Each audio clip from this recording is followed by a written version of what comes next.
আগত আহিছে আহিছিল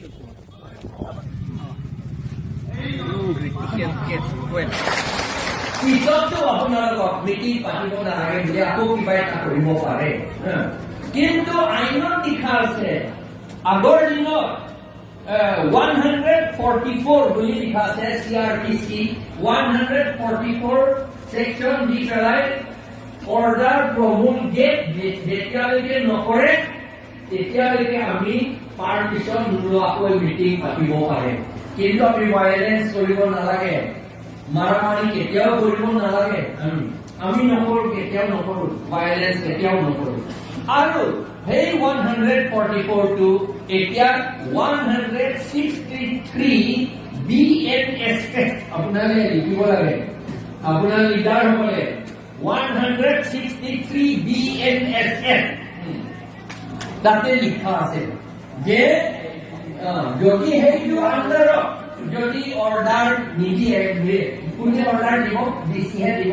যদি ডিচিয়ে নিদিয়ে তেতিয়াহ'লে আপোনালোকে ফ্ৰীলি মিটিং পাতিব পাৰে ভয় কৰিব নালাগে এতিয়া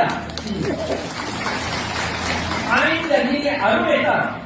আসাম পুলিচ এক্ট বুলি আৰু আছে আসাম পুলিচ এক্ট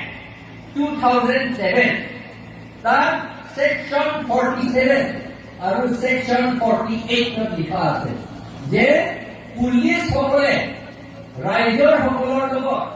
মিঠা মাতেৰে কথা এপ্লিকেশন দিও সেইটো কথা FIR হওক পুলিচে আমি পালু বুলি একনলেজমেন্ট দিব লাগে বুলি তাত লিখা আছে সেকশন 47 ক্লজ F ক্লজত লিখা আছে মনত ৰাখিব এইটো আমাৰ ট্ৰাইবেল লোকক দেখুৱাই পুলিচ সকলে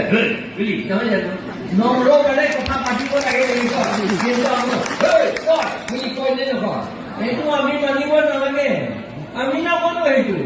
আমিও নম্ৰভাৱে কথা পাতিম তেওঁলোকৰ লগত তেওঁলোকৰ আমাৰ লগত নম্ৰভাৱে কথা পাতিব লাগে